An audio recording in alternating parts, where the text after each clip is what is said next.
So I did a completely pointless project today, putting a green LED bulb and getting it working in my MD-3, one of my better MD-3s, one of the ones that's really good at basically just sitting on 0 when it's not actually running. So yeah, all good. Let's do a battery test. Oh, the battery's getting a bit flat for the main circuit though, so I'll probably have to replace that at some point.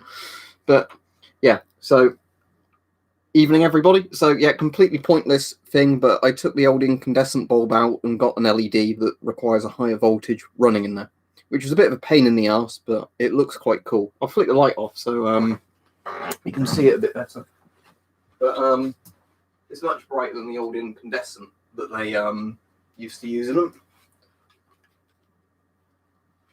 So it's actually a good backlight now. Oh, it's not really a backlight, is it? Because it's there, but and of course on the webcam it doesn't even look green. It's very green to my eye, but so yeah, easy enough project to do. Well, sort of. But yeah, so thanks to these. But yeah, anyway, I'll flick the light back on now so you can actually see.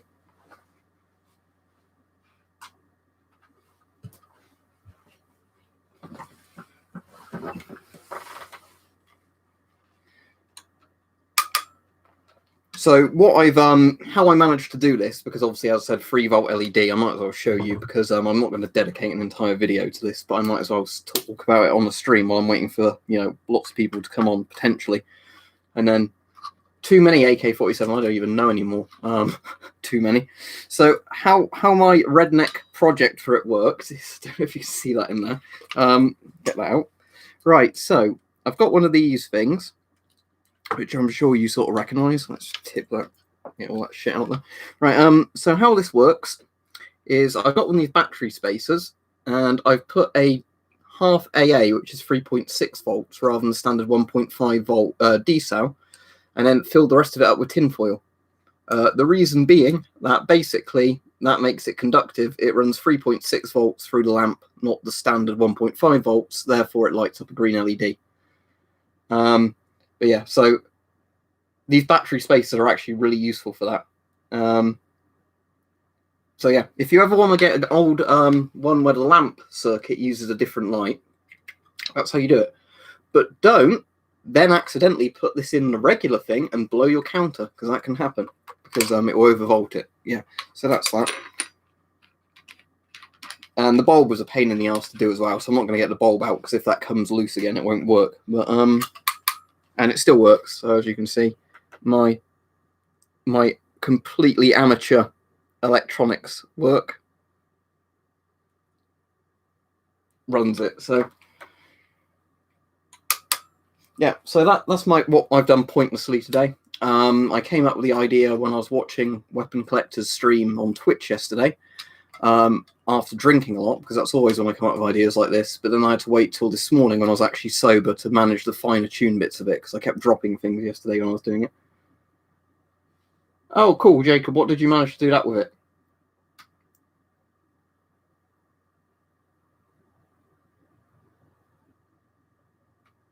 Oh, you got 007 Radiation King. That's pretty cool. So what did you saturate it with, Jacob? I know hot radium stuff can saturate CDVs fairly easily. Ah, radium compass, there we go. Well, psychic. Not really, it's just I know from playing with stuff like that, how it works.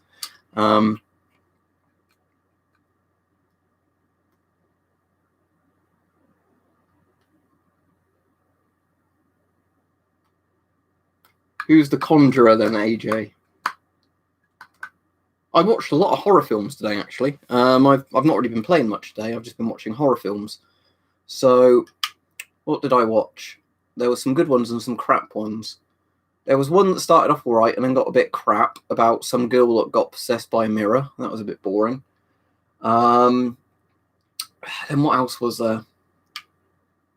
There was a really good one I watched, but the ending, I don't want to spoil it, but the ending was a bit, like everybody either loves this film or hates it based on the ending. But I thought the atmosphere was really good, and that was called, I think, The Forgotten or something like that, although it has several titles in several different countries. It always makes it confusing. Then I watched quite an interesting one called the UK title's different than the US one, but the UK title was Wrong House or The Wrong House or something like that. And it's about some people that go to visit a house and they're like trapped kind of in like a loop type thing, you know, and they're trying to figure out how to get out of it. And then I watched one called that was on the front page of Amazon Prime. What bloody hell was it? The Charnel House Ghost or something. It was fucking weird and shit. About a little ghost boy in an ex-slaughterhouse that was then turned into some like posh flats. Yeah, that was a bit shit, but you know. So yeah, a bit like a Groundhog Day, things Mom's Spaghetti. If you think Truman Show or Groundhog Day, it's that sort of thing.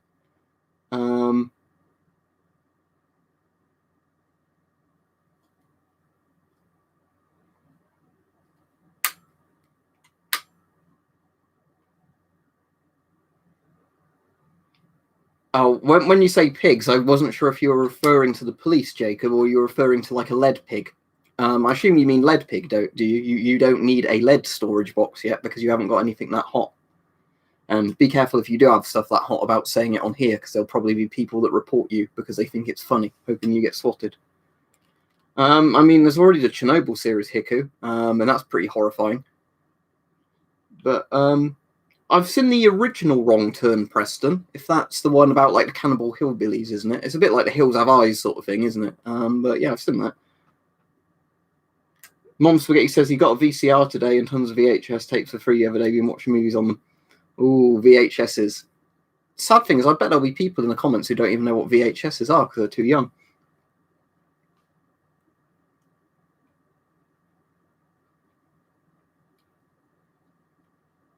The thing is, though, Jacob, to me, it's more just a fucking waste of police time, really, because if those cops actually have to investigate real stuff, I mean, I don't mind showing them stuff if they want to look at it, because as I said, it's all legit, but it's just more the fact that, you know, you're wasting potentially counter-terrorist police time, you know. Oh, the Mad Max game, was it, Mike? The Mad Max game is excellent. I really like it. Lots of people hated it, but actually, that gives me a thought. Let's overvolt the incandescent in this one. I assume I've still got the incandescent in this one. Because I can put the bulb on even if I can't run the other bits of the circuit on this. Let's see, is the bulb in there to begin with?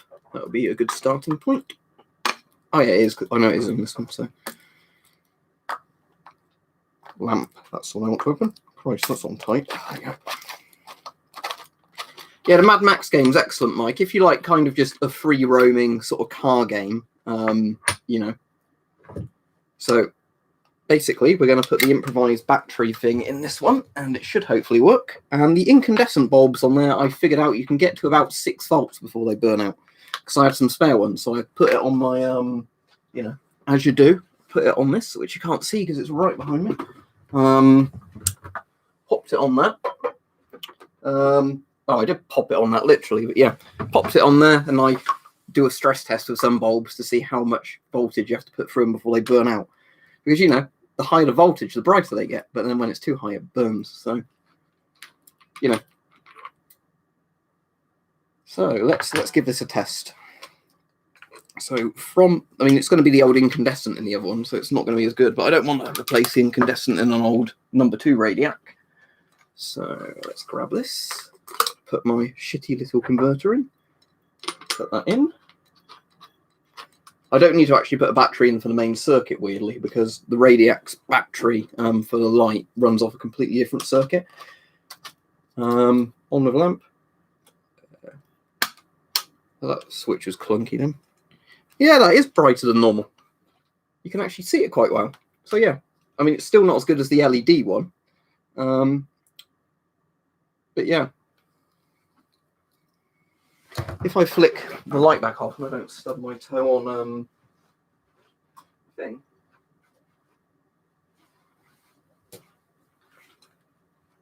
That actually lights up all right now.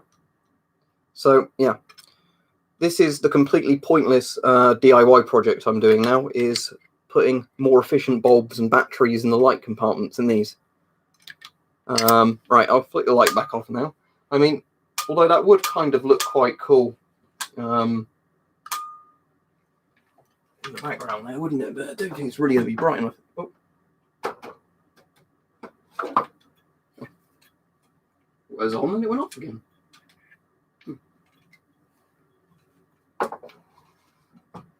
That's weird. It's as though it's destined not to work when it's on the shelf. There we go. But yeah, the problem with these is as well, the bulb holders in them aren't brilliant.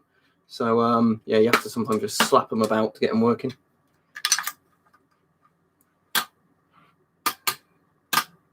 That's weird. One of the ranges is brighter than the others. I don't know if you can see this on here, but if I do the ranges, the set 0 range is brighter. I don't know why that is. Maybe it's slightly see-through. But... See that? I don't know if that's obvious, but set 0 allows more light through. Oh, actually, I do know why that is. I just figured it out. It's because how the mechanism works in it, which is that the spring, this is on, set 0 is when it's in that position. So when these are in that position, there's more of the light being blocked by the card thing that moves on it.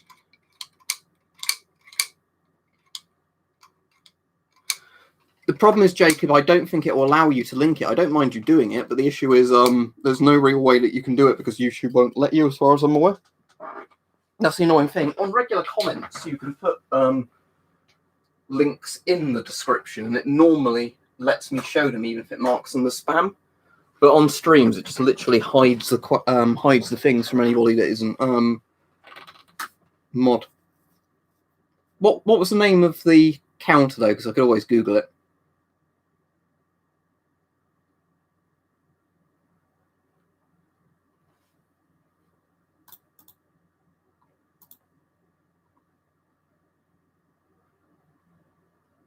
Right, let me Google that. If it's DDR, I'm assuming it's an East German thing. So let's search that. Oh, well, it depends what comes up, because there's a video that... Oh, is that the video ID? Oh, that's a Swiss Landis and Gia Geiger counter. Yep, that's a Swiss Landis and Gia Geiger counter that has a big strontium 90 coin in it. I know that because it took me ages to research them, but they're fucking expensive. I did look at them and I could find some for like 300 quid. I thought it might have been an ion chamber based on the design, but I did find some pictures of the inside of it, and it's actually 2 GM tubes. It basically works in a similar way to like the Soviet DP5s, where it has like a responsive GM tube and a non-responsive GM tube. And, you know, depending on which multiplier you're on, depends on which GM tube it powers. But yeah, so the Swiss Landis and Gia, I believe that's called, and it's probably got like a serial number, but sadly I couldn't get hold of them. But yeah, it took me ages to find out what it was, and it was just through luck of searching a lot that you eventually find somebody who's actually put the name of whatever the counter is on a picture of it, rather than it just being Swiss Geiger counter. And also it's not very good because lots of people call ion chambers Geiger counters, and they're not, you know. They're all radiation detectors, but they work using different instruments.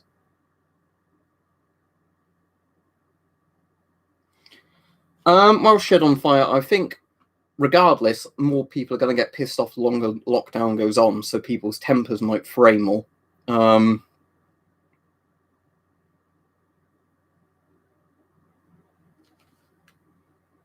That's a very strange comment. I don't know what the person means by that, but doesn't sound like it should be allowed.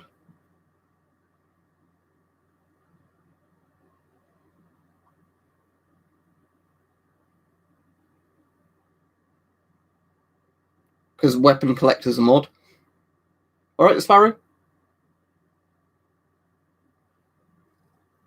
Yeah, that's annoying, Sparrow. But yeah, other people have complained about that to me. But there's unfortunately not much I can do at my end about that. You know, they even have said recently, haven't they, that even if you tick the bell and all that stuff, they won't necessarily always send your videos out to people. Well, that's a useful feature then, isn't it? But yeah, I can't get random guns, Igor. I'm in the UK. Yeah, he puts on an accent, doesn't he, AJ Bernard? But he is actually American.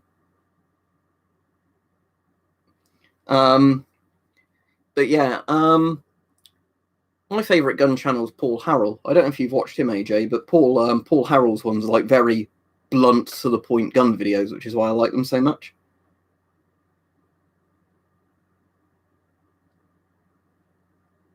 Yeah, it's weird, the Sparrow. I'll get periods where people are like, oh, I'm getting notifications again for you. And then you get periods where it doesn't do that, you know. What thing are you looking at? The posters, the gas masks, the Soviet DP3, the Polish DPS-68, the Plessy PDRM-82M.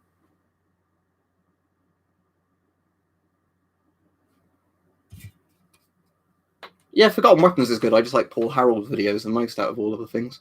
A helmet, right? Which helmet? Russian Riot helmet, German Fireman's helmet, a Swiss M18 aluminium variant of the helmet for civil defence in bright yellow. Generally, bright yellow stuff is civil defence.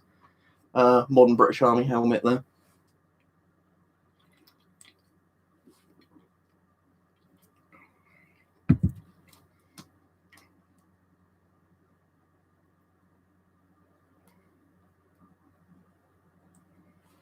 It wouldn't surprise me, Mike, because that's the thing is, you know, I don't want to get too much into like conspiracy type thinking, but I think a lot of it is just YouTube probably has certain things they like to promote and other things they don't like to promote as much.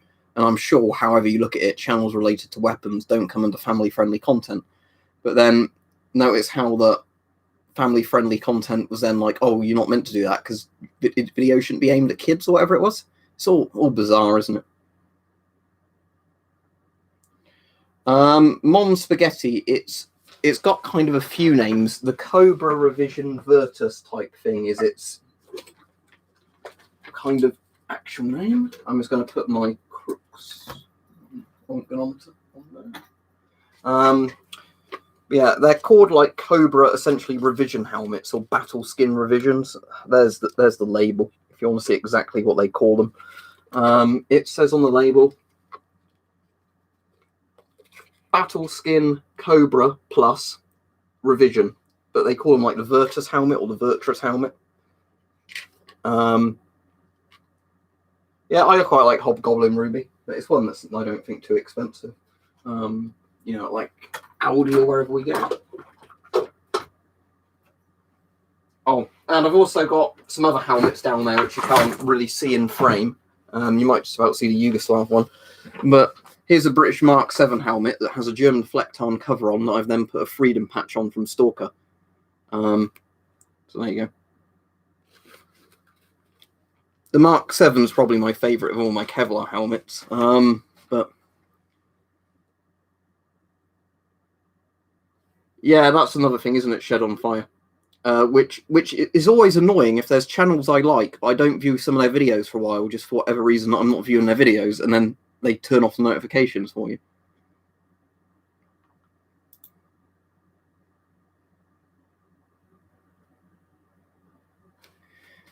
Yeah, it's a big helmet, although bear in mind it's also the fact that the liner is pretty big because it's just, you know, one of those generic camo style ones that are designed to go over, you know, pretty much any helmet. So I could probably, if I wanted to, for example, put this on the revision. But yeah, that's the actual shape of this helmet.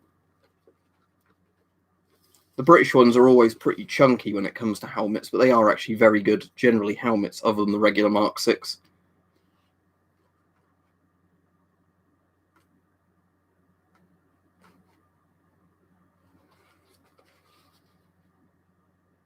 Yeah, I suppose Mike had one people, but yeah. Patreons get nothing other than access to a Discord server, which they can be banned from if they're cunts to people. So that's all you get if you join me on Patreon. I mean, you get my thanks, obviously, because you do support me, you know, and saying those super chats. And, you know, if people say, oh, you know, using this money, can you put it towards a certain thing to review? And it's, you know, related to the channel type content, then yes. But for the most part, there aren't like any cool giveaways or anything like that.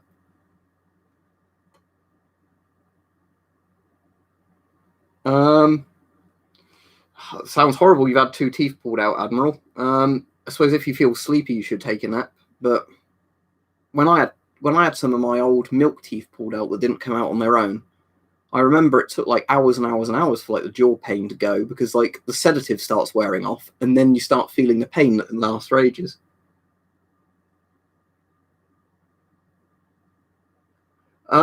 I don't have spare valves for it, Mackenzie, but in theory, you take one valve, you take the front cover off the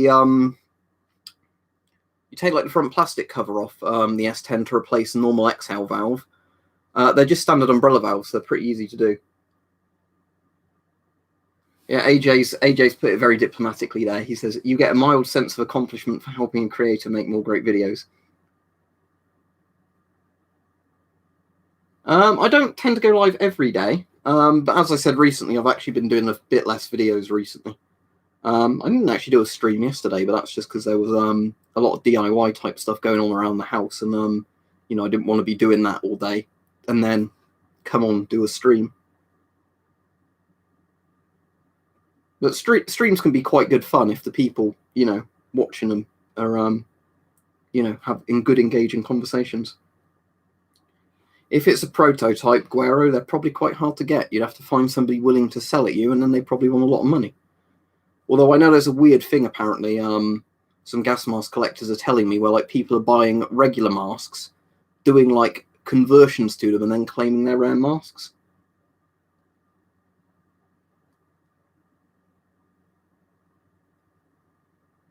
That's kind of cool that you've got one for a film prop, though, Mackenzie. Any idea what film it was used in?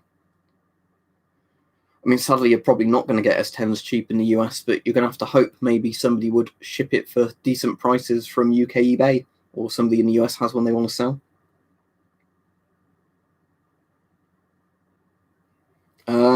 I got an XM28 on eBay, because now and again in UK eBay they do turn up on here, and it was too much money, in all honesty. I think I said before it was about £100, but that was because I bid on it and other people bid, and it eventually went for like 100.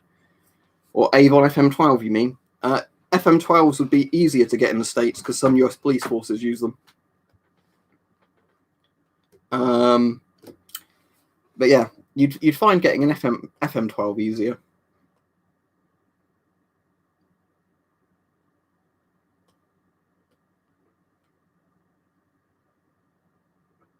So I was watching a load of videos earlier, as well as the horror films. Electro Boom. Apologies. The sneeze had nothing to do with the content of his channel. And I don't think I've got corona either. But yeah, the Electro Boom, if you've not seen his videos, but right, thank you. Yeah. Basically he's an Iranian guy, isn't he, that lives in Canada, and he's like an electrical engineer, but he just electrocutes himself on videos on purpose over and over and over again, telling you basically how not to do it. But then you'll always, like with photonic induction channels, see people in the comments going like, oh, this is very dangerous and you shouldn't do this. It's like he clearly says in the video how dangerous it is.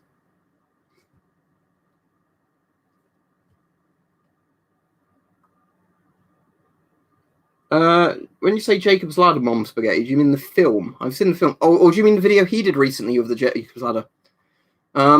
Weirdly, about the time he made that video, I was like, I need to buy a microwave, you know, transformer, and it came today in the post. I haven't tested it yet because fuck me, I'm not. If I'm touching alcohol, I'm not playing with a microwave transformer. But yeah, fucking high voltage amplifiers are good fun. Yeah.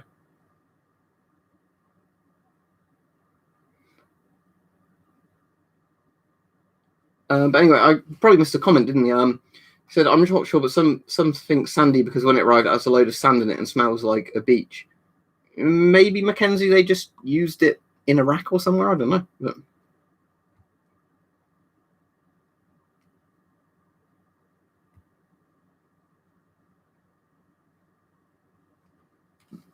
But yeah, the some of Electro Boom's videos are great. But yeah, I was watching the one with interest where he came to the UK and he was looking at our plug sockets because, you know, they're quite a novelty, UK plugs for people in other countries. It also does make you appreciate how well designed our plugs are, though. And like the mains breakers in houses in the UK are a lot safer than the US. and then a hell of a lot safer than some other countries. Because yeah, in the UK you would struggle to kill yourself by dropping something into the bath. Not so much in certain countries.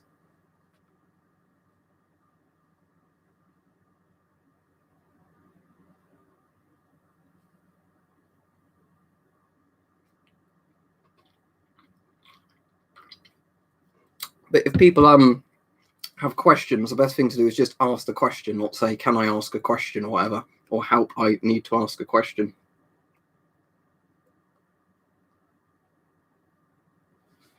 Yeah, I mean, most American ones now actually have a proper ground on them as well, which I didn't realise until I bought some things with American plugs recently, because I'm just used to the old-fashioned two-prong American-style plugs. But yeah, and the thing as well what I liked in his videos, he was showing how the live wire, if you pull a wire, is the one that goes first, because they've on purposely made it the shortest. So yeah, if you if the plug cable gets yanked, the most likely cable to break is the live electricity one, which makes a lot of sense. It depends. Is it a theoretical question?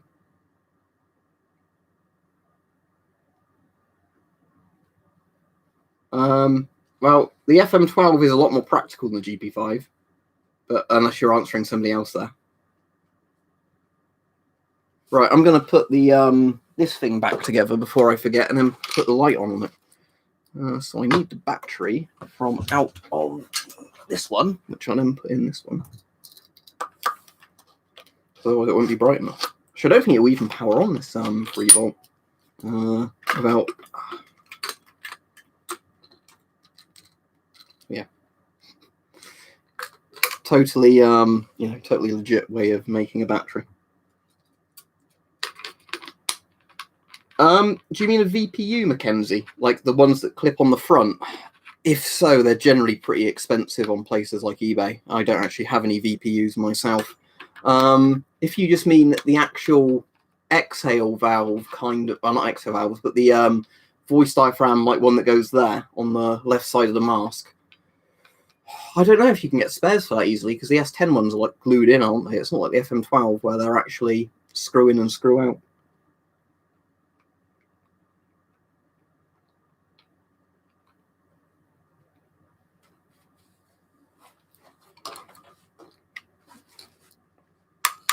And good, the lamp still works, so I don't cock it up. So in theory, if this one works better than the other one, I can put this flat on the shelf and the green light will still stay on. Ooh, look, it's not gone off.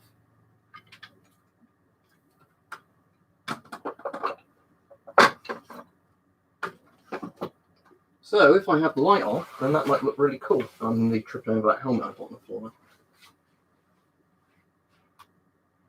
Oh yeah, cool, you can actually see it in the background glowing. Not that I'll leave the light off, but yeah. Actually looks green at that distance as well.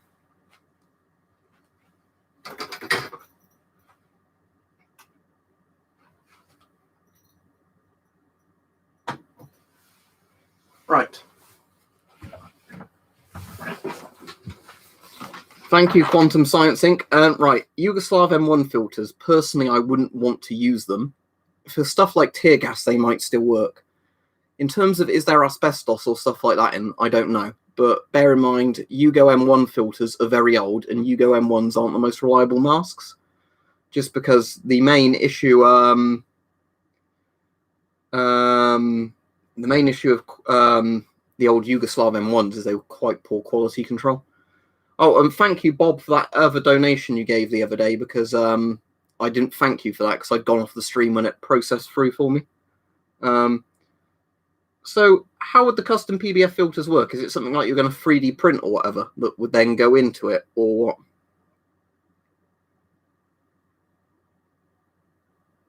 The mask I turned inside out for that video was the PBF, wasn't it? I think it was the PBF.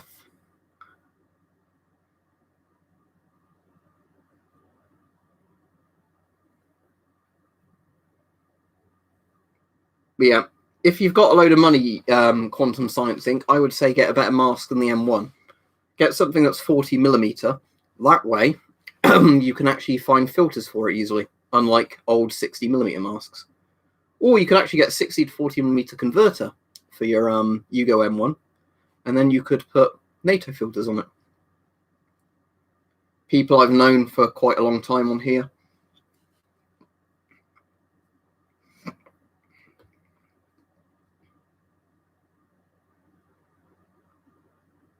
Oh, that sounds good, Bob. Weirdly, though, you're saying you made it out of aluminium or aluminum, depending on how you want to pronounce it, from where you are and everything. That's a bit like how the Chinese cheek filter works in the M65, is it? The Chinese M65? The one with the massive tumorous cheek filter. It actually has like a metal cheek filter inside, because it's like essentially a regular filter, like a cheek filter shaped filter, but it's just like a bit of metal, like a metal box.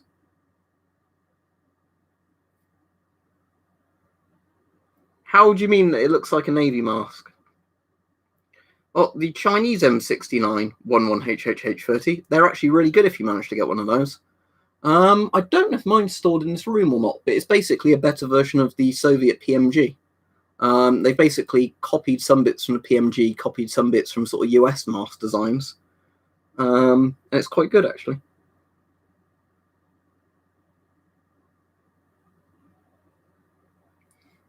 Yeah, well, what I would say, Quantum, is I'd say the filter itself is probably safe, but due to the age of it, I don't think it'd be very effective, and the Yugo M1s aren't exactly renowned for their quality control. Yeah, sadly, if you turn a mask inside out, you can't really wear it, can you? Or at least it wouldn't work. Energy drinks, not really. I mean, if I was offered them, I wouldn't mind them, but I wouldn't go out and buy an energy drink. You know, just have coffee and tea. But...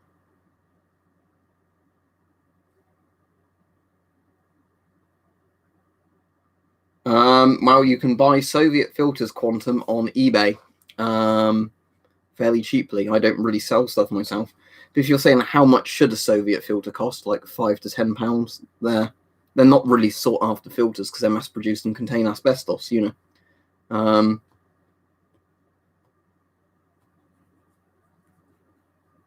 In terms of what mask would fit a 9-year-old, it will depend on head measurements, but other than children's masks, small size GP5s.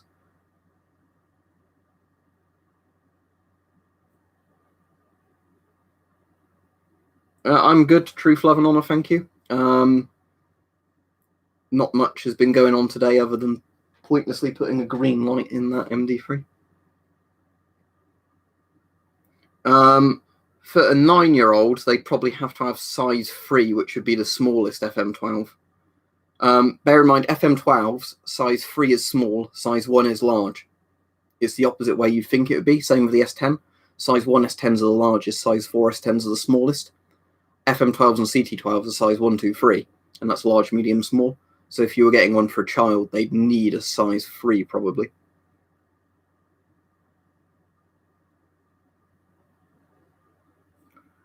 Depends entirely, Quantum Science Inc., on what kind you wanted to get. If you wanted like a very common mass-produced military one, like a DP5, and you were buying it without all of the accessories, maybe £50 to £100 or dollars.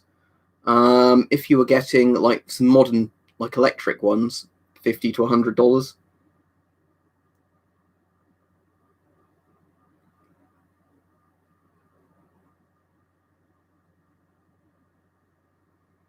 Yeah, weirdly, Waylon, I've had a load of my stuff finally start moving through the postal system again as of like last week and this week. Yeah, no worry, Quantum. But yeah, Fashidas are great masks. Sadly, the Swedish didn't make enough of them.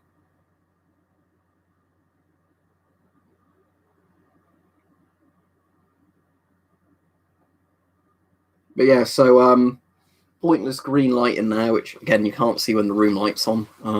But actually means it's got a good backlight now. I've got some replacement bulbs coming for that one, so I might be able to get that one a lot brighter actually, if I can get a modern bulb that fits in it.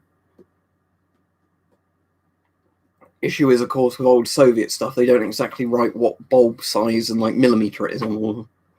But you know. Well, the background, you mean? If so, that's because, yes, I tidied it. I bought more storage boxes and tidied it.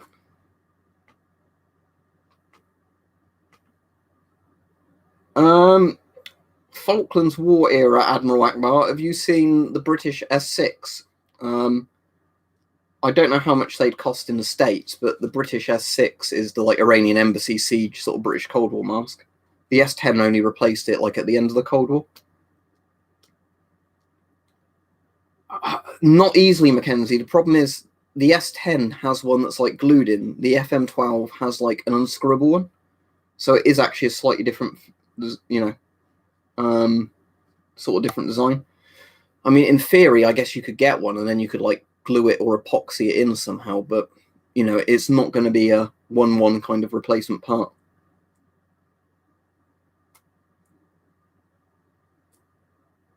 That's good, Truth, Love and Honor.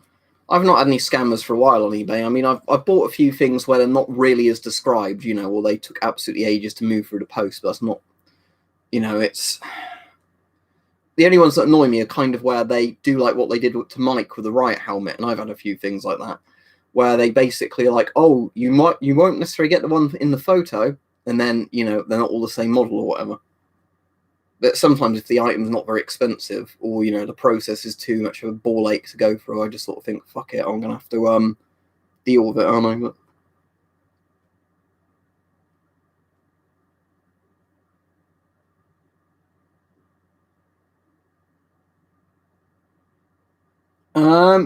Yeah, I'm pretty sure that was the mask in that video, Admiral.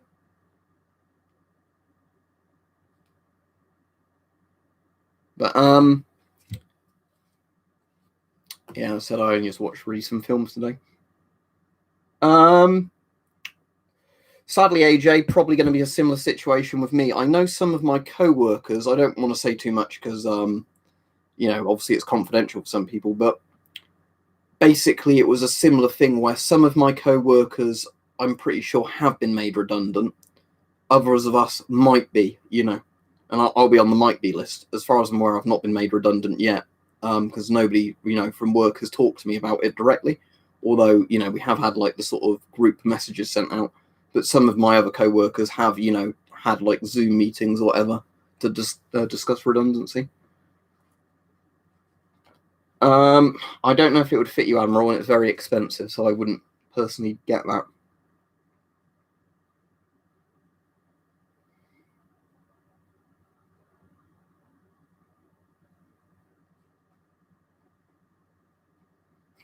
(1894) German mask made by the Soviets. It doesn't make sense, does it?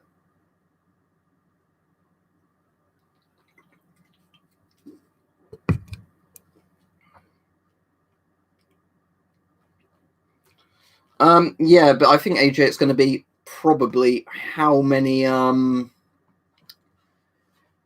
people can do crossover jobs, and what days can they work and stuff like that. But at the moment, I don't think most people know what's going on, just because pubs and all that can't open till next month, can they? And then even then, it's it's going to be quite staggered, isn't it? It's a mess, all this furlough stuff. I can understand why they did it, because of all of the jobs potentially lost and shocks the economy and everything. But the problem is a lot of people, even at a business level, don't know how to plan for it, I'd imagine, because they're not being told directly by the government.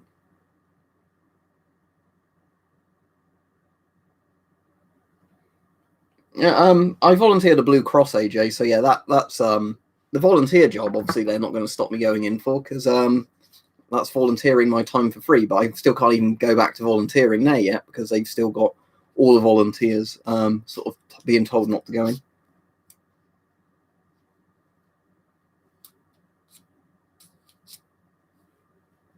That's annoying, Mackenzie, if they've drilled through all of it. Yeah, Israeli M15s are good masks.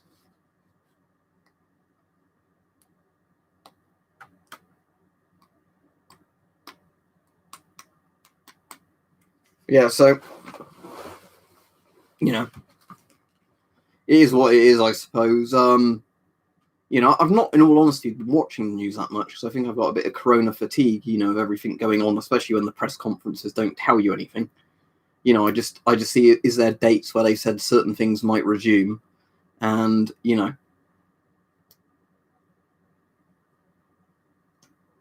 yeah, always an excuse to have another beer. Although this is my first one today, so there you go. Although I suppose pubs reopening is a good excuse to go out and have a beer.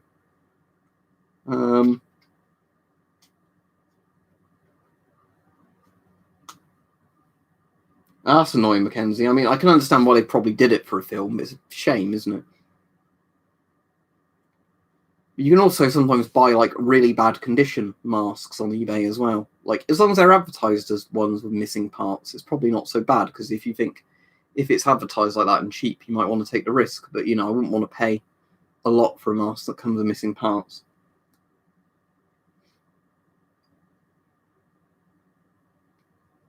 I assume you had a vapor filter on it though, Wayland, did you? Because if you didn't, if you had a particle filter on it but not a vapor filter, the vapors still get through the will still get through. Because my mum was asking me like a week ago, she goes, "Oh, I was wearing that mask you gave me and I went to fill the car up with petrol and I could smell it, so I don't think the mask's working." I said, "No, it's because you've got a particle filter on it and the petrol fumes are vapors." Hello, Rajiv, you all right?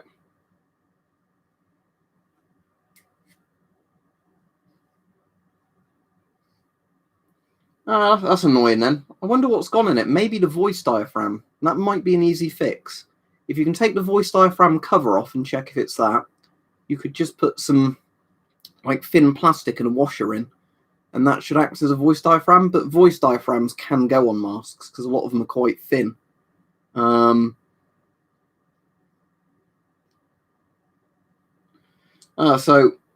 you got it for £10, Mackenzie. I suppose for that price, it's not bad, is it? Because got a little bit of history behind it. It was in some film or TV show or whatever.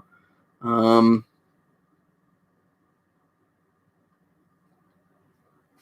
gonna have to look that up because I don't know what model that is. So let me search that. That's pretty cool. If it's the one that looks like, is that like an old sort of Russian Ukrainian style one, like one of the really early digital ones?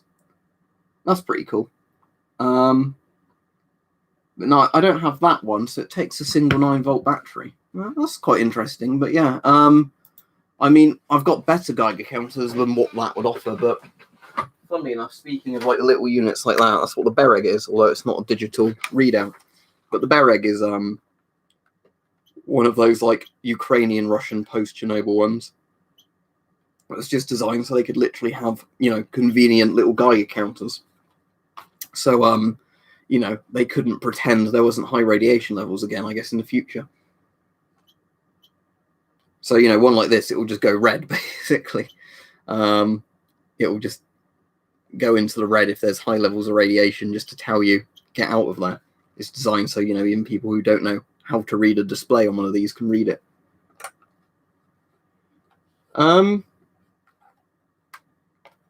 It depends how you want to do it, Bob. You can probably take the oral nasal cup out of a PBF, but if you took the oral nasal cup out of a PBF, it's going to fog up more. In terms of like most of the valves, if you removed any of those, then the mask won't be airtight anymore.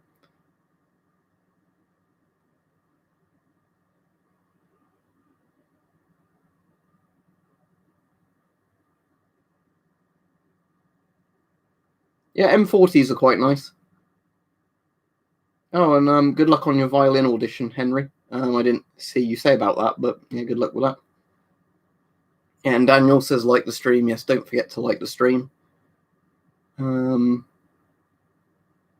be careful if you used an S10 for airsoft. The I know you said about outserts, but yeah, lots of masks are not designed for airsoft, so you know they can crack from BBs. What is in an old retro gas hood, Admiral Akbar? You can get one for a good price, and sure, I mean you're not going to have much use for it, but they're cool old things. But yeah, Did you hear the list of films I said about earlier, Mike? No, Dan says it on Mike's streams as well. I think Dan's just a nice person, AJ. So he, he just reminds people all the time to do it. Just don't use the old green filter it comes with, man, because the old green GP5 filters contain a small amount of asbestos. It's not really all that risky in, real sense of, asbestos exposure, but I still wouldn't really want to breathe through it knowing what's in it. The mask itself is fine. Right, so the first film I watched, Mike, was all right. It was one of those films where I thought the film was a lot better earlier in the film, and then as the plot went on, that's like, oh, it's another one of these demon-possessed kid films. That was called, like, Don't Look Behind You, or Look Behind You, or something, or It's Behind You. I can't remember, something like that it's called. The one I would definitely recommend to you, if you've not seen it, it has several different names, which makes it confusing, but I think it was called something like The Forgotten, and it came out in 2015. And that's quite good. Although it was one of those films where people seem to either love it or hate it based on how much they like the ending. And I don't want to spoil anything, but, it was one of those films where I thought the atmosphere going through it was brilliant. I got to the ending and I thought, but I could definitely see why some people would have got pissed off of it. And I think there's some people are going, like, oh, this is a 10/10 film. The ending is so clever. I didn't really think it was that clever, but I didn't think the entire film was bad just based on the ending. The other film I watched, which was pretty good today, was called The Wrong House was the UK title, but the US title, I think, was called something like... can't remember actually what it was called, something like House Hunters or something. And that was quite good. It was like something else had a Groundhog Day sort of Truman Showy sort of, it was paranormal, silly film, but it was quite interesting. It was a concept you don't see in many films. It was one where basically in this film, I won't spoil too much, but because some of this stuff happens quite early in the film. People get like trapped in this, like house and the surrounding area of the house, and if they try and leave, they always come back on.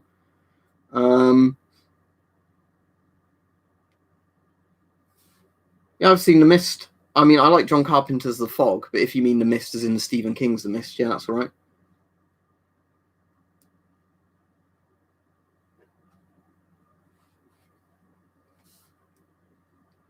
But yeah, and then, like I said, I watched a shitty sort of modern ghost film with, very predictable jump scares and shit in it called The Charnel House Ghost or something, even though there's no Charnel House in the film. So I don't know if they went, oh, that will make it sound like a better film on the fucking posters for all the people who want to go see, like a ghost kid go, But, I don't think I've seen Triangle just in Vapor. Right, Peach? Yeah, Sinister. My opinion with Sinister is it would be a lot better if it wasn't for the Slipknot demon clown in it. Well, not clown, but you know what I mean. The Slipknot sort of demon, thing in it. I found the idea of like the snuff, like old 8mm films or whatever he finds in the attic, like a really creepy concept. Then I was like, oh, it's a demon. Sinister 2 is really fucking stupid. But yeah, I kind of like Sinister. I just wish the plot went in a different direction. My favourite video games at the moment, I've been playing loads and loads of the Command & Conquer remasters.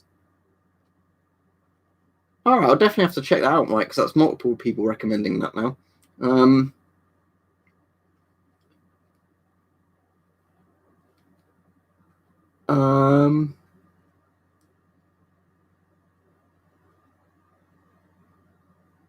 But yeah, like I said, recently the film I've really enjoyed watching was All Hallows Eve and Terrifier, about Art the Clown, which is quite good fun.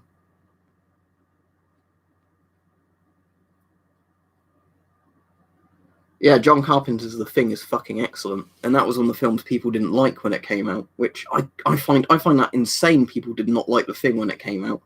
That was a film. The first time I watched it, I liked it. Every time I rewatch it, I like it. But there are some people who are just like, oh, The Thing was shit. I mean, I don't know why people would bother making a replica of those, Adam Reichmer. Yeah, I didn't really see the need of the prequel kind of sequel, you know, that got made recently. Although I like how the ending matches up with the original The Thing. The actual, you know, film I thought was a bit pointless, especially because they replaced all like the practical effects with CGI.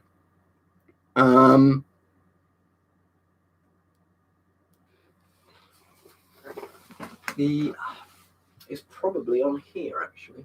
I mean, my John Carpenter book's on here, but that wasn't the book I was thinking of.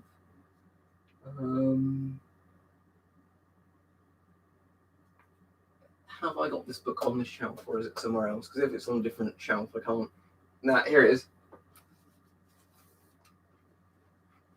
So that's the actual book all of the films based on The Thing are based on. You know, like The Thing from Another World, the old 1950s one, the Howard Hawks film. So Who Goes There is the book The Thing's based on. And the John Carpenter film is actually closer to the book for the most part, which is probably why it's a better film. As I say, yeah, I've also got like that John Carpenter book, which I think my cousin David got me on like a birthday years and years and years ago, because he knew I really liked John Carpenter films. So it's just kind of like, you know, a history of his sort of filmography.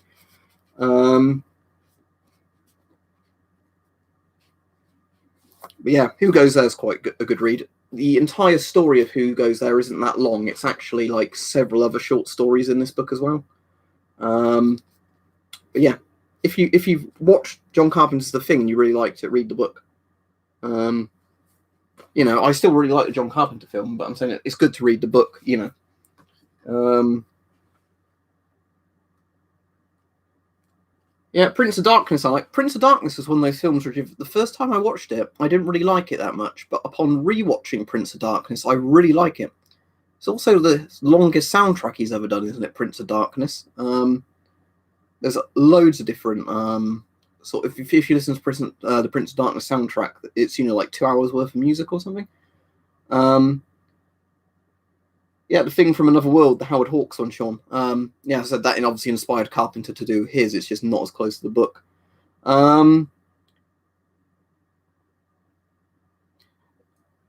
Yeah, basically, FX, any military mask would be fine for coronavirus because they're designed to protect you from far more serious, you know, like biological and chemical threats. So yeah, as long as you're not buying a really out-of-date, falling apart old military mask, for the most part, you know, military masks, even with expired NBC filters, would be fine for corona. Yeah, so what are some of the other John Carpenter films? I did for the first time recently watch that. Is it Who's Watching Me or whatever it was called? Because I hadn't seen that because it was quite hard to find. But that was all right. Although it's more of like a sort of thriller that he's you know, I think he directed, wasn't it? It's quite an early one he did. It's like a made-for-TV movie as well. It's a lot like Rear Window. It's, you know, about a woman who, like, I won't spoil too much of it, but, you know, like, she thinks one of her neighbours is out to get her, you know, and so she keeps looking through the window and getting really suspicious. It's very much like Hitchcockian Rear Window stuff, but it's quite a good film, you know, if you can find it cheap somewhere. Or no Problem FX. I get some subscribers from India, but not loads. We were actually having this conversation the other day, I think it was, where I was sort of saying what countries surprised me that people watch the videos in. Yep, I really like The Shining. Wow, not the TV miniseries Stephen King one, but the Kubrick Shining I really like. Got that on Blu-ray.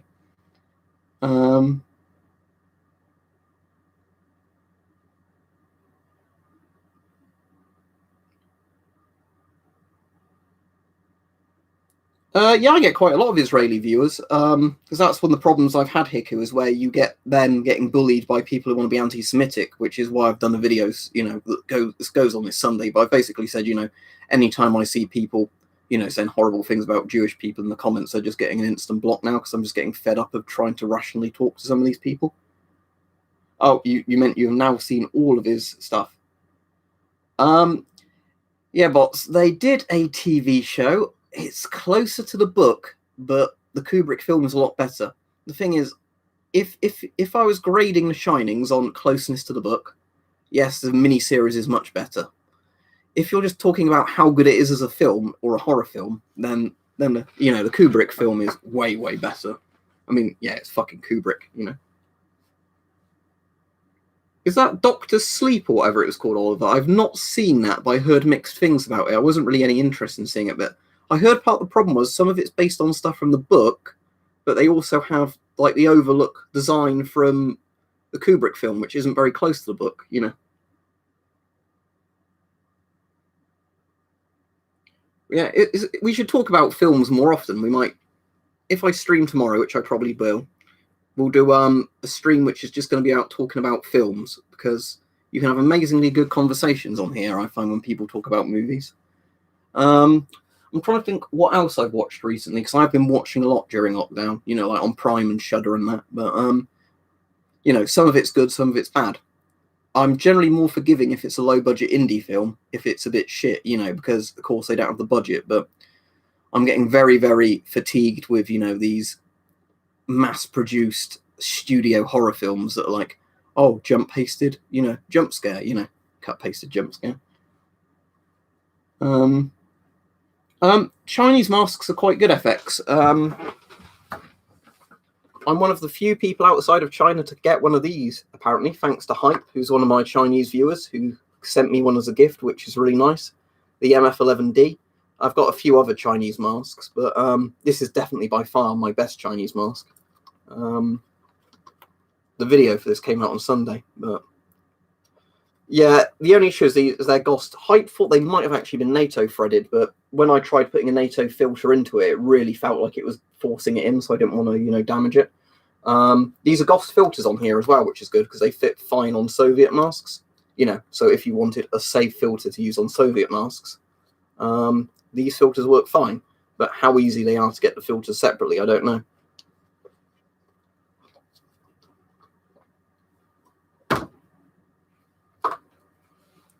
Yeah, I enjoyed Akira. The thing is, I'd definitely be into watching more anime and that. It just has to be, you know, not so much, I don't want to say like kids anime, but you know what I mean? Like the manga and anime, it has to be much more like adult themes. I don't mean like hentai, because I mean, sure, that's adult themed, I guess, but you know what I mean? You know, like the more serious kind of, you know, like proper film, it's just animated. I sadly do not have an S8. They're very rare. Yeah, FX. The thing is with China, they make loads and loads of the world's stuff, don't they? Some Chinese stuff is very high quality. Some of it is shit, you know. You have to review each one on an individual basis, really, because some Chinese masks are excellent, some are bad, you know. Yeah, I did, AJ. Well, somebody was talking to me about anime, so I was making a bit of a joke about... No, I've never watched Death Note. One of my mates recommended it, because one of my mates is really into like anime and mangas and all that, or mangas, however it's pronounced, but I've just never been, you know. What I did really like, though, because both Mike recommended it to me and Simon, who's one of the people who I work with when I volunteer at the Blue Cross, he recommended Ricky-O, The Story of Ricky. And yeah, if you've not seen that film, fucking hell, that is a brilliant film. The only Steve reviews I know of Hiku is the Steve the MRE guy, isn't it? I don't know him, but I know like he does videos on MREs.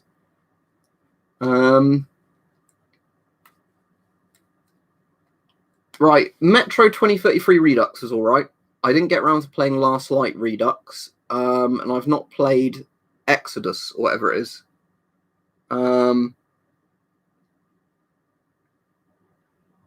So Ricky-O, The Story of Ricky. I don't know if it's actually meant to be Ricky-O or like Ricky Ho, but it's about a man with insane martial arts skills who like punches people so hard their like limbs explode. Apparently it's a lot like Fist of the North Star, which I've never really watched, but imagine if somebody did that with actual like live prosthetics. Yeah, I need to watch that again at some point, Mike. That's one of those films I bet you I can watch and it would cheer me up, you know, just because of how insane it gets. Yeah, I mean, of course, Peach, some of the fights in the film have to go on much longer than one punch. But yeah, it's one of those films where, you know, he will punch somebody and, like, they just splatter gore everywhere. In the horror movie The Visit, let me look that one up. What year did it come out? 2015? Is it that one? or is it a different one? So that's M. Night Shyamalan, who's made some good films and some very bad films. I personally don't mind M. Night Shyamalan, but I know he's got a bit of a reputation.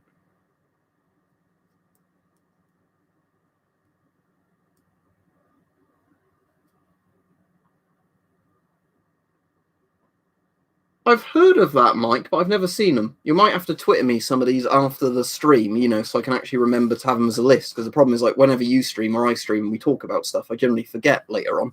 This doesn't help, does it? I like drinking at the moment. So, The Last Ship, people were talking about that, but the problem is apparently it's stretched on too long. And that's one of the main issues I have with TV series, is when they kind of drag on for a bit.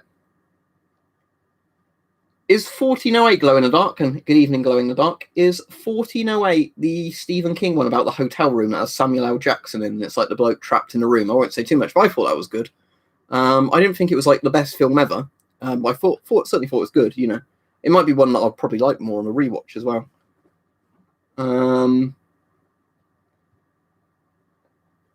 So if you want to know one of my favourite horror films in terms of being a legitimately good horror film,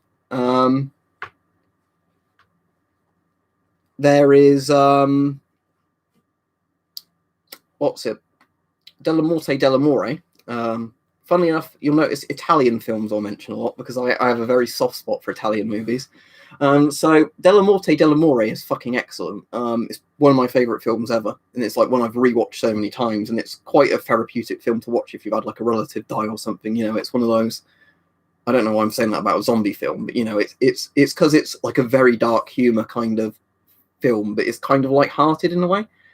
So Della Morte dell'Amore is fucking excellent if you've not seen it. It's called Cemetery Man. It might still be on Amazon Prime. I'm going to look this up for you, because if it is on Amazon Prime at the moment, I'm literally going to tell people, if they've got Prime in the UK, to fucking watch it. You will not be disappointed. And if you are, you can write me a complaint. So Prime. It's the wrong Prime I've opened there. It's the one of the films I've bought. So Della Morte dell'Amore or Cemetery Man. Yes, included with Prime Video. One of the pictures on here, I hope it didn't get reflected in my glasses, because some pretty explicit pictures on that cover. But yeah.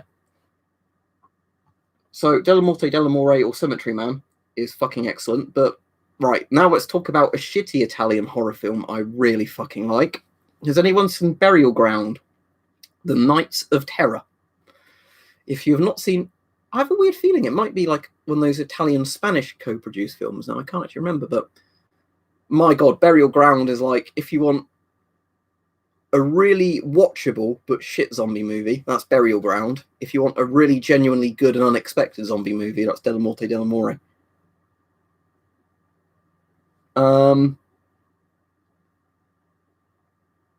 I've got, I can't remember if I've showed it on the video. I've got the actual quite rare vinyl press release of the soundtrack they did with the like picture vinyl discs for Della Morte dell'Amore. Again, some of the pictures are quite explicit, so you can't really show it in a YouTube video. That's unfortunate. But, you know, nudity and Italians, they go together quite well. But, you know. But yeah, Della Morte dell'Amore is fucking excellent. I can't recommend that enough. It's one of those, you know, like films like, I can watch it, you notice little details every time.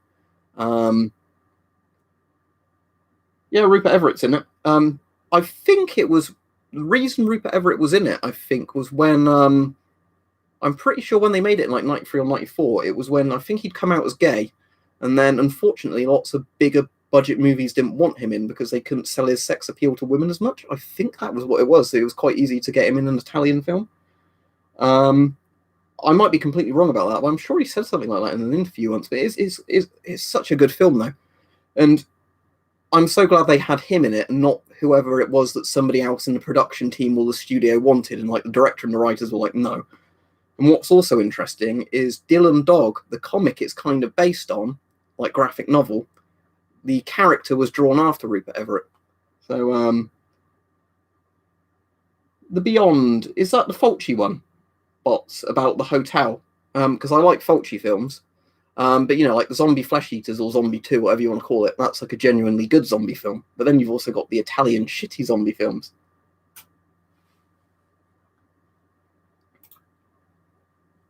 Yeah, Cemetery Man I really like. If you watch it, though, I'll just say this to everybody. Make sure you watch the English version of it, because where it's Italian, it's selectively dubbed. So, yes, I do 7SE from Hobgoblin. But what, how it works with Cemetery Man is, because obviously Rupert Everett's the main character, if you watch the Italian version, he's obviously been dubbed over in Italian. So I would say watch it with him using his actual voice. And also because some of the jokes, I think, work better in English. Because I have watched the entire film like with the Italian audio and subtitled. There's some jokes that you won't get with subtitles that make perfect sense when you hear him say it. The GP5 measurement chart is literally there. If you're a child and you want a GP5, probably size 0 or 1, I would imagine.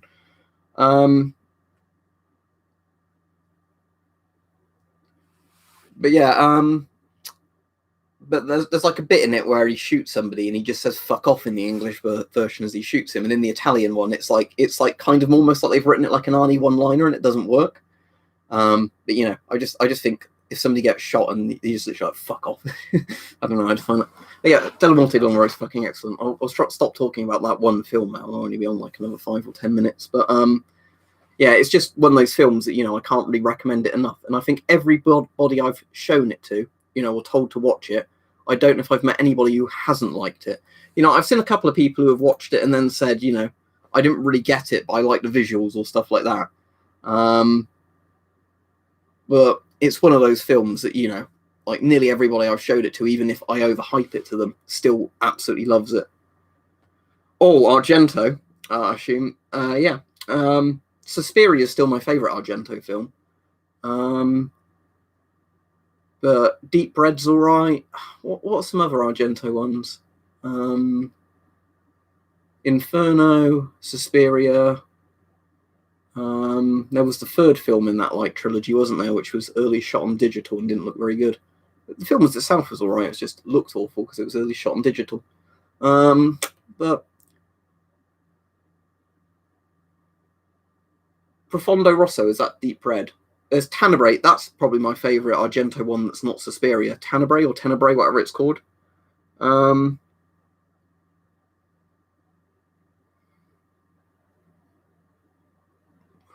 swear there's some others I've watched, but is Bird with a Crystal Plumage Argento? I think it is, isn't it?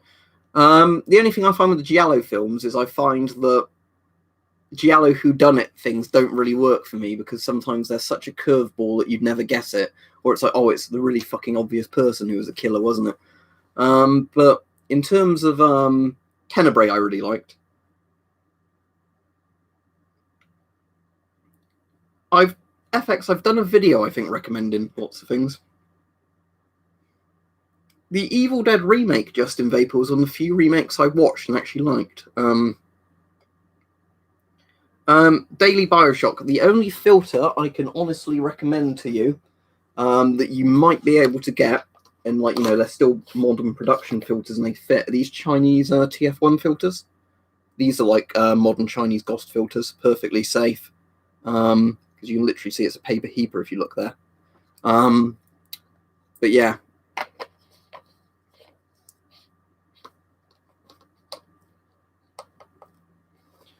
But yeah, the Evil Dead, obviously, the Sam Raimi Evil Dead is like fucking excellent, but I did think the remake was surprisingly good. That was my point, you know. You know, because most of the time I watch a remake and I think, oh, what a waste of time. Why even bother remaking it? So I think the two ways you can do a remake is either, if it's like we were saying about Who Goes There, if you have one that's much closer to the book, you know, because obviously the issue is with some films is like, if it's based on a book, the original film might not even be close to the book. So that's when a remake, I think, can work. And sometimes I just think a remake can work if, you know, they've got a much better budget, you know, to do it with. So if it was like a really low budget old horror film or something, you know, it's still good, but you know, then somebody can go and remake it, you know, and make it like look a lot more authentic to a time period or something, you know. But yeah, it's like, do you think? I was gonna say, do you think somebody would be dumb enough to remake Halloween? And then they fucking did, didn't they?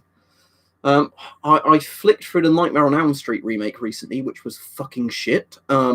Literally fucking shit. Like I would rather watch any of like the numbers near the end of the old Nightmare on Elm Street box set series, where they just got into Freddy Krueger making like one-liners as he killed people. Before I'd watch that again.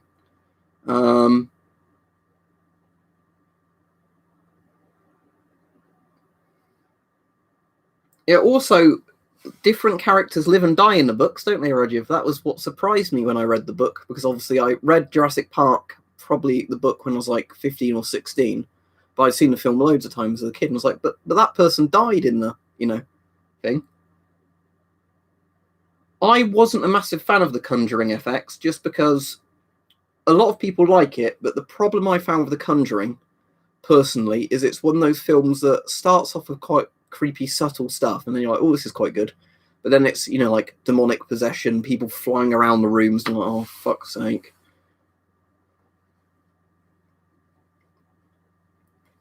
The Fog remake is fucking awful. Oh, Christ. Has anybody written a book like the world's shittiest remakes, so they can put stuff like the Fog remake in it and the Nightmare on Elm Street remake?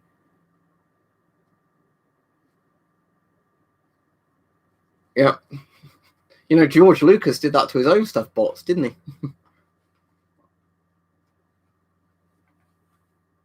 I don't think I've seen any Percy Jackson films. Ian explains what are they about. A lot of though, Rajiv, they used a lot of practical effects, though, didn't they? And they also knew how to light the CGI properly. That's the problem that you see with a lot of modern CGI stuff, is where they just fucking show it full screen. It's like CGI is good when it's used to complement stuff that's there. Don't think, oh, I can just use CGI and therefore it looks good.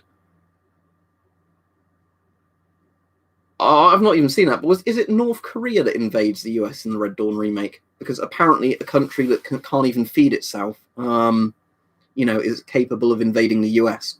I mean, it's even a stretch in the original Red Dawn that the Soviet with a load of communist South American allies could, attack the US on its mainland, But the remake, I like the original Red Dawn, even if it's one of those films you think, there's no way would this happen. Yes, I have seen the completely unedited original cut of Star Wars. That's just called Star Wars, not A New Hope. Just Star Wars, where people have got the really good film reel things, much better done than the Blu-ray remasters as well. And no George Lucas shoving CGI shit in there. There's a couple of CGI effects I think that were done quite well in the remasters he did of them. Like when Death Star blows up and stuff like that, they look a lot better. But nearly everything else is like, just keep the practical effects. There was a remake of Day of the Dead. I've seen the remake of Dawn of the Dead. The Night of the Living Dead remake, because it's quite different, I like. Because Tom Savini did the Night of the Living Dead remake, I think. But I didn't know there was a Day of the Dead remake.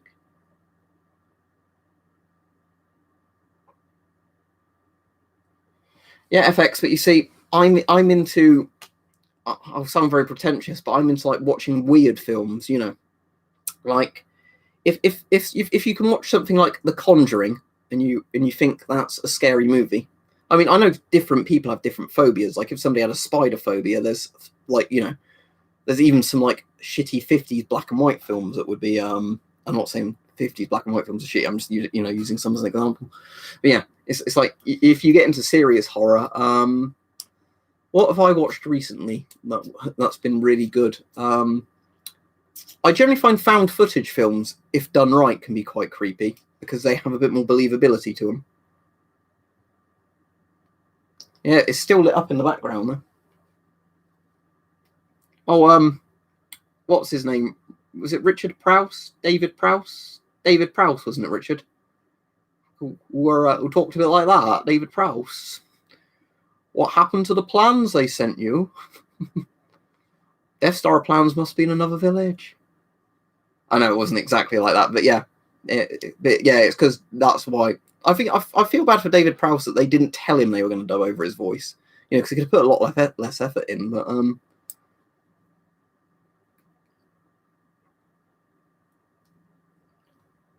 No, I haven't seen World War Z. It was one of those films I've like, do I watch this, do I not? And if it came on up on a streaming site I had access to, I might watch it, but I certainly wouldn't pay to get on DVD or whatever.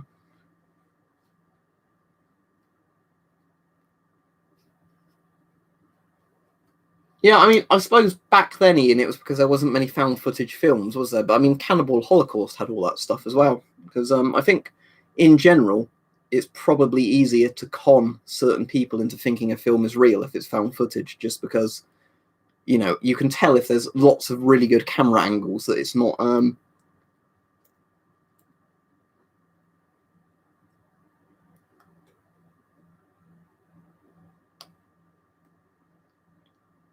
Is Zombie from 1979 Zombie Flesh Eaters?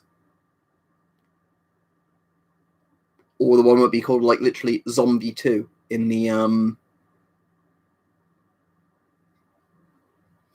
because in the UK it was called Zombie Flesh Eaters. If you're thinking of Fulci's really good one on the island, it's kind of like voodoo zombies, isn't it? In that, well, they never really explain it, but yeah, Zombie 2, yeah, but without an E on it, it's like Zombie, yeah. When you say cheapest gas mask, you mean the cheapest I paid for one, or like the most completely worthless, shitty one? What I paid least for, I mean, probably some of like the Polish or Czech Republic ones that were like £3.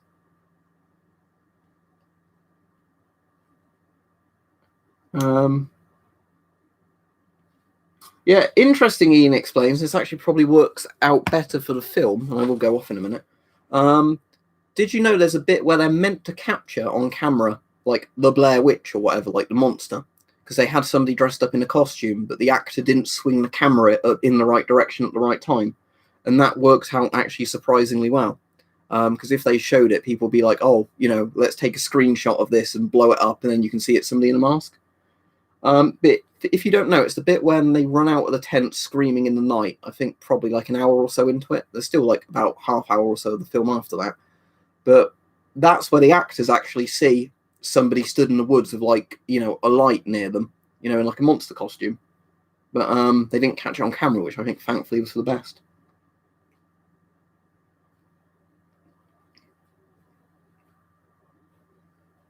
Alien Isolation is a good game, although I didn't like the end of Alien Isolation when it ended up being like just a very generic kind of shootery sort of game. But yeah, the Alien films are fantastic. Even Alien 3 and what's Alien 4 called? Like Alien Resurrection, was it? I can't remember. Even those I quite liked.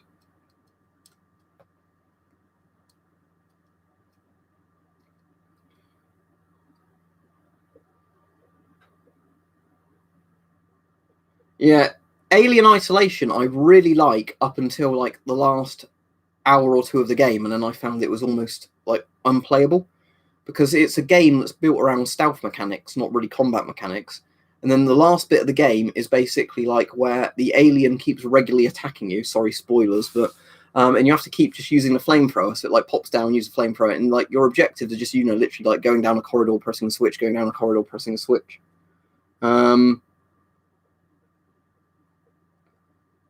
The first Saw isn't all that graphic, if I remember right. Like the first Saw that's probably why the first Saw is actually quite good still, because it's about like the two blokes trapped in the bathroom, isn't it? And like as well as the police investigation. Some do FX, but not loads as far as I know. South Korea makes its own masks. Japan does as well, but they don't put much info out on them.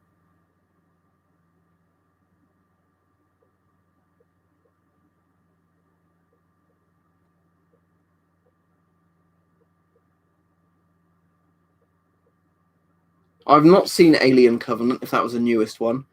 I watched Prometheus and didn't really get it, and I didn't watch. Yeah, I'll be off in a minute, but yeah. So tomorrow's stream will be all about movies because the time's literally flown talking about movies, and I'll make sure for tomorrow I get a load of like the films I really like out on DVD and Blu-ray, so I can just hold them up when people ask what the film's called.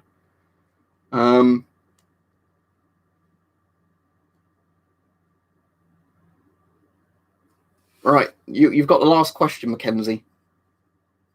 He said, I could probably guess this, but what's your least favourite mask? The Chinese pewter one where the straps can't even stay on the mask. yeah, I'm off now. But all right, thanks everybody. It's been a good stream. I got very, very engaged talking about films. So tomorrow's stream will be all about talking about films and potentially TV shows. You know. Right, so see you all then. Goodbye.